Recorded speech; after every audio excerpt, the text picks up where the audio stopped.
అందరికీ నమస్కారం. శ్రీ అపరాజిత వంటిల్లు స్వాగతం. నేను మీ భవాని.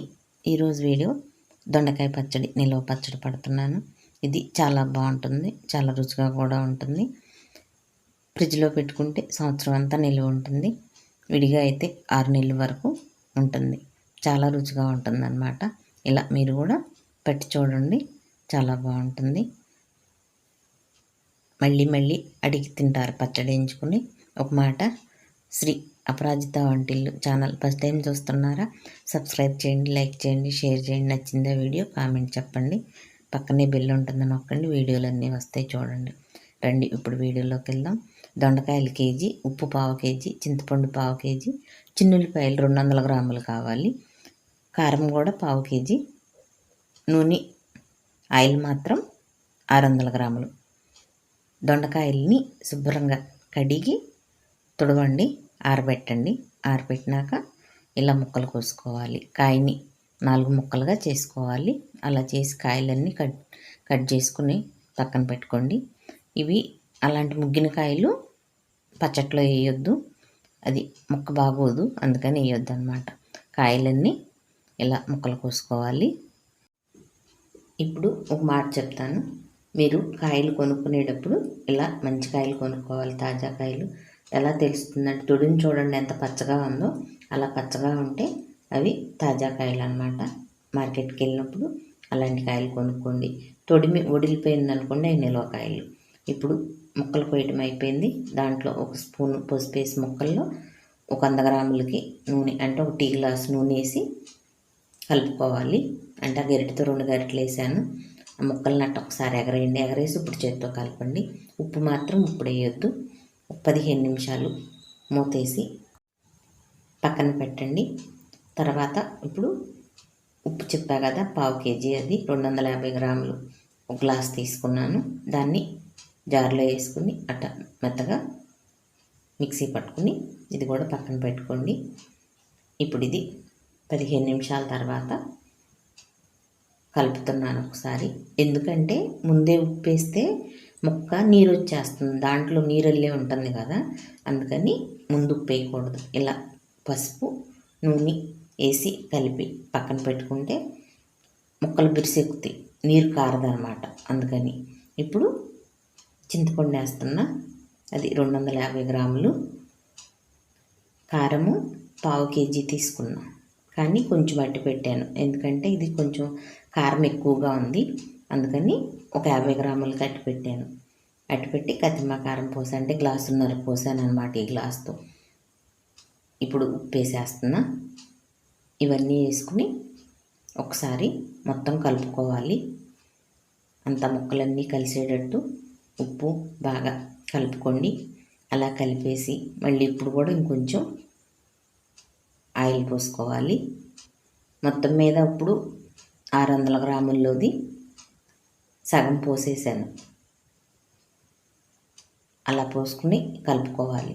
ముక్కలంతా తడవాలి. చూడండి ఎలా ఉందో, అట్ట పొడి లేకుండా ఉప్పు కారం అన్నీ కలిసిపోవాలి. అలా కలిసిపోయినాక ఇక మూత పెట్టి ఒక రోజంతా అలా అట్టు పెట్టండి.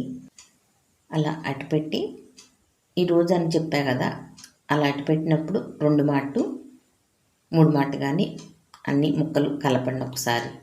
అలా కలుపుకుని 2 సార్లు 3 సార్లు కలిపారనుకోండి, చింతపండు చక్కగా నానిపోతుంది.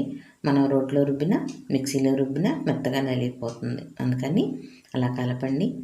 ఇప్పుడు మరుసటి రోజు ఇలా ముక్కలు తీసి పక్కన పెట్టుకుని గుజ్జుని ఇట్ట తీసుకోవాలి వేరే. ఇగో ముక్కలు అట్ట పక్కన పెట్టుకోవాలి. ఇప్పుడు ఆ గుజ్జుని అంతా అట్ట వేరు చేసి, ముక్కలు వేరు గుజ్జు వేరుగా అలా చేసి దాన్ని మిక్సీలో వేసుకోవాలి, లేకపోతే రోట్లో రుబ్బుకోవాలి. ఏదో ఒకటి దాన్ని అయితే రుబ్బాలి. ఆ ముక్కలన్నీ అలా తీసాను, గుజ్జు ఇలా తీసాను. ఇప్పుడు దీన్ని నేనైతే మిక్సీలో వేసేస్తున్నా.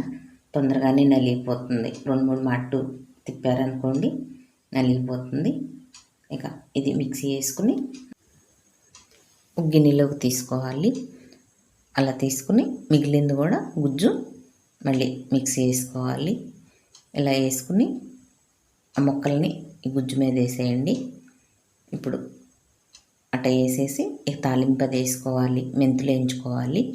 ఇప్పుడు మళ్ళీ ఈ గిన్నె మీద మూత పెట్టి పక్కన పెట్టుకుని ఇక మెంతులు వేయించాలి. స్టవ్ వెలిగించి బండి పెట్టుకుని 3 స్పూన్లు వేసాను నేను మెంతులు. వేసి వాటిని చక్కగా మంచి రంగు వచ్చే వరకు వేయించుకోండి, మాడనివ్వకూడదు. చూడండి అలా చిట్పట్టమనంగానే తీసేసుకుంటే చాలా బాగుంటుంది, మంచి వాసన వస్తాయి కూడా. వేగుతాను, ఎక్కువ వేయించకండి. పొయ్యి సిమ్లో పెట్టి వేయించుకోండి మెంతులు. అవి ఆరినాక మిక్సీ పట్టుకోవాలి.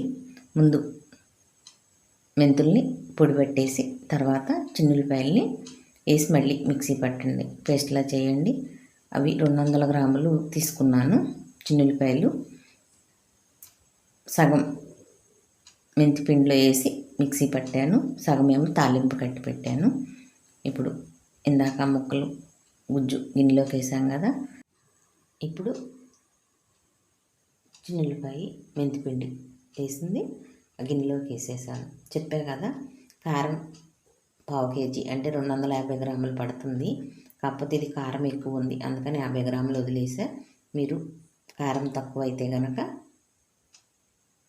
అలా పోసుకోండి, ఎక్కువ మంటున్న కారం అయితే తక్కువ పోసుకోండి. ఇప్పుడు మళ్ళీ స్టవ్ వెలిగించి బాండీ పెట్టి, చెప్పా కదా ఇందాక ఆయిల్ ఎట్టి పెట్టానని. ఇప్పుడు ఆ ఆయిల్ అంతా వేసి ఆవాలు వేసి శనగపప్పు మినప్పప్పు వేసి వేయించుకోండి. జీలకర్ర ఎక్కువ వేయండి, చాలా బాగుంటుంది. ఒక 3 స్పూన్ల దాకా జీలకర్ర వేయండి. జీలకర్ర అన్ని పప్పులు చక్కగా వేగినాక చూడండి ఎంత బాగా వేగినాయో. అలా వేగినాక ఇప్పుడు చిన్నులపాయ పేస్ట్ అది వేసుకుని వేయించుకోవాలి. అది కొంచెం వేగినాక కరివేపాకు వేసేయండి. వేసి కరివేపాకు కూడా వేగినాక స్టవ్ కట్టేసేయండి. కట్టేసి తాలింపు శాంతం ఆరిపోయినాక అప్పుడు పచ్చట్లో పోసుకోవాలి.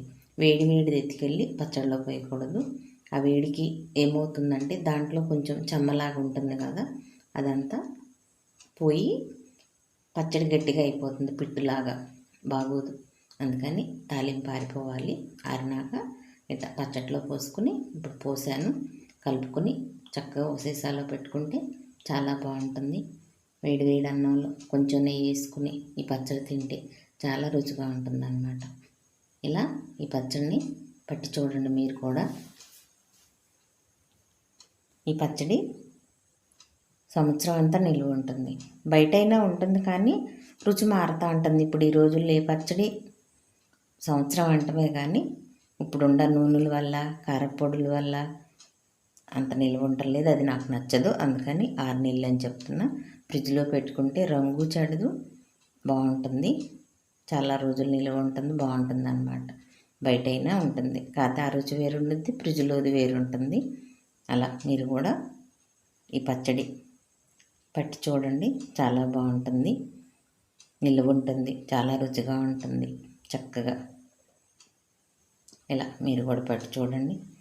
ఏదైనా కానీ ఇలా చివరికి అన్నం కలుపుకొని తింటే ఆ గిన్నెలో భలే రుచిగా ఉంటుంది కదా. మీరు ఎప్పుడన్నా కలుపు తిన్నారా? ఇలా గుర్తొచ్చిందా? నాకైతే గుర్తు, మా అమ్మ బాగా చేసేది. నచ్చిందా వీడియో? కామెంట్ చెప్పండి, లైక్ చేయండి, షేర్ చేయండి, సబ్స్క్రైబ్ చేయండి.